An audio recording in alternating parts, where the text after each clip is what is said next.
Okay, so this is the 5th time of me writing about shit that pisses me off. Yeah. See, I have a very short fuse that tends to break easily every once in a while when something frustrating comes by. Or in short, I have anger issues. Not the kind where I see a biker biking on the wrong side of the road and I start throwing a temper tantrum over it. More like I go to Costco, see Christmas supplies even though it's September, and I get all pissed because... Why? There's 2 months left to go before the holidays begin. The fuck does someone need a Christmas tree for in October? I've already discussed it in one of my now 5 angry rants, so there's no reason to go on about it any longer. And the fact that Santa still owes me my present. Shit like that though gets me raging inside, going bonkers over what seems to be little, but gets bigger as time goes on. Many things I have complained about have only gotten worse. For starters, the phrase, have a good one. Why in the fuck of fucks do people say that? Shouldn't you be saying have a good day? You know, because that's what have a good one means. And yo, what do you mean by have a good one? What is the one? Big words too, they're ridiculous. Come to think of it, there's no reason for them to exist. Why do you need to say an ultra mega word to describe something? Like, yesterday was pretty monotonous. Homie, just say your day was boring. What is up with that mouth of yours? I can't stand words like nettle, flummox, ingurgitate, ceramics, like you fucking anchovy lover. You need to start brushing your tongue if you ever want to get married. I can't stand people that say words like that. Shit, I can't even stand myself with this cancerous voice I got. I still would want this as my voice, just with personality and sexiness to it. And also a voice of a man. So if it isn't clear, I got a lot of anger in me. Probably due to the fact that I'm lonely, broke, miserable, hungry. If you don't mind, I'm gonna go on a rampage on stuff that makes me, well, annoyed. Let's begin with something tame, like In-N-Out and its burgers. Now when it comes to the quality of it, it's good. I'm not gonna write some poetry to illustrate the taste of it, alright? It's just good. My biggest critique with it is the end of the burger. If you ever eat an In-N-Out burger, you'll know their burgers is one of the most appealing sights on the Pacific Coast. A scrumptious burger wrapped in a brown bag, inside a bag. Love at first sight. Until you take off the brown bag and see the back of it and you want to have an affair, and I don't know what I'm saying. It's just gross. At least to me. I'm not just easily tempered, I'm also easily disgusted. Just something about the back, it freaks me out. It's not like this all the time to be real, but when it is, I just gag at how disgusting it looks. The bun looks like a trench foot or a fungus foot, and sometimes the middle looks ew or yucky. Don't get it twisted though, it still tastes good, just I would like it to be more pretty so it can be easy to eat. Yeah, that's it. Not really annoying. Compared to someone repeatedly telling you something you already know. Mom, if you're watching this, I love you, and you're gonna have to ask Dad to help you translate what I'm saying because you don't speak English. Okay, I cannot for the life of me explain how much I hate being repeated the same things from my mom. She just repeats things that have already been stapled on my mind. Whenever I have to pick up unnamed Junior from the bus, she'll leave a text saying to pick him up hours before school ends. And when he's on the bus, she calls me just to tell me something I'm aware of. It may not sound like a big deal, but goddamn, she does this every time. I know, Mom. I know when to pick him up. I know where to pick him up. I've been doing this for the last few years. Also, whenever she makes breakfast, she always says, breakfast is ready. My response is, okay, wait. You know, because I got to fix the beds and I just got out of the shower. Then she says again, breakfast is ready. I know. But I'm fixing not only my bed, but yours as well. I still haven't dressed myself yet. Just wait. This voice is so bad. Like, goddamn, see, this is exactly what I mean by I need a new voice. This voice is so shit. Holy fuck. By the way, I don't shout out loud like this at her.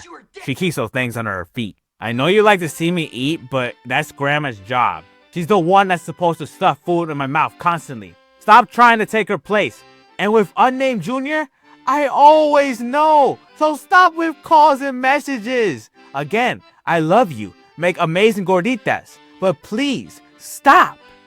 Unnamed Junior, if you're watching this, you have very complicated homework. See, he's now in junior high, and the homework he's assigned, I have no memory of doing. And that's because of the stupid, bizarre education system. They raise the education up every year, teaching 6th graders 10th grade English, 9th graders advanced college lessons, and bringing up new lessons, some involving computers to keep up with the modern world. And that's not the problem I have with it. It's nice that the education system is challenging students that end up trying to be social media stars because damn it, it's Gen Alpha and Gen Beta that we're talking about. New lessons and teaching them technology to support their future.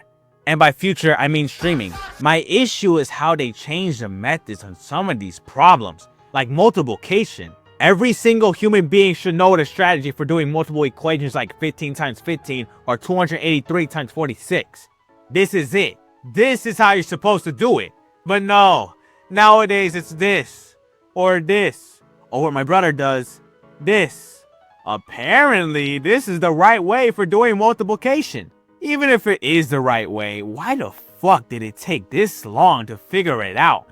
And also, who cares? We shouldn't be doing all that stuff. This 5th grade math we're doing, my little brother doesn't need to be learning all this kind of stuff. Fuck the education system and fuck them doctor questions. Now this ain't a pet peeve, I just want to argue about it because I just wanted to get off my back. It starts off simple with, you eat fruits and vegetables every day. Yeah, I do. Are you concerned about your weight? Definitely. I'm 170. I'm trying to be 193 so I can increase my chances of being a wide receiver. Do you always wear a seatbelt when driving or riding a car? No shit, I do. That's a dangerous 4-star act right there.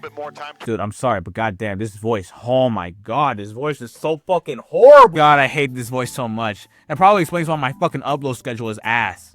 Do you keep a gun in your house or a place where you live? Okay, that makes no sense. Why would you say that? Even if I stay strapped with a glizzy, y'all don't need to know that. I'm sure this question only exists to figure out if I'm paranoid or not. Homie, do you know where we live? This is America. You gotta get yourself a Mac 15 if you want to survive around these crackheads. When I was in the doctor's office, the lady asked me if I was sexually active.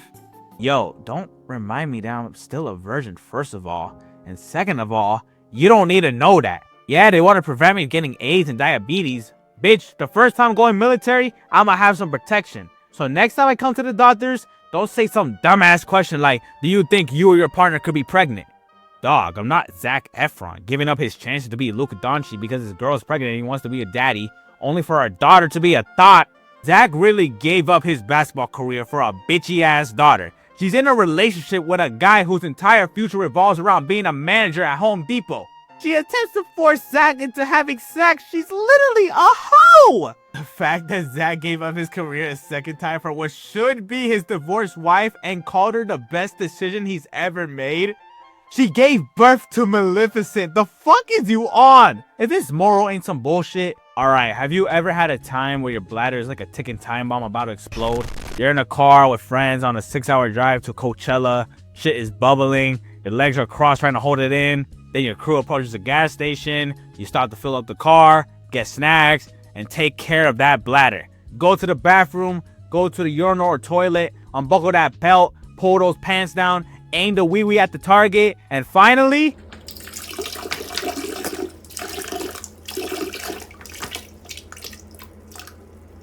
If you don't understand what I'm trying to say, I don't blame you. To put it in short, having a tight bladder only for a short amount of piss to drop, that's something scientists should be putting research on. Fuck all that other bullshit. This is some mystery that has yet to been discovered. Anywho, I despise waiting. Waiting is one of the most painful experiences a species can go through. It's those moments where time decides to take it back for a while and humiliate us. I remember going to a pancake restaurant and having to wait 30 minutes to be seated. Bitch, McDonald's could get me 9 pancakes in less than 10 minutes. It's cheap too. Those amusement parks, oh my god, lines are over an hour long just to ride a Ferris wheel. Why is there a line that's shaped like a caterpillar for a spinny ride? Being patient for your food that you order online is such a torturous thing to do. The saliva coming down inside your mouth, the clock slowing down. It's a falcon punch to the stomach. Online shopping is even worse. You gotta wait days or weeks for your order to arrive. And the audacity for them to give you an option to receive it in 1 to 2 days. So you gotta pay a $25 for that to happen. Bitch, why can't I do that for free $99? I'm buying ahead for fuck's sake. Albums as well, I complained about it before, but dog. Did Tame Impala have to announce the date of his album, Deadbeat, 40 days before its release? Did 2D have to announce the date of the group's album, The Mountain, 164 days before its release? Why couldn't you just announce the date 2 weeks before its release? It makes it more or less painful to deal with. This fucking timer is killing me! Waiting can go eat my ball sack, as well as this fucking shitty voice. Time to end this shit. Don't be surprised if another one of these is made next year. I'm bound to find something that gets me fuming in the next few months. Okie dokie, hope you have a good day. Fuck this shitty voice, kisses to all of you, and I'm out this bitch.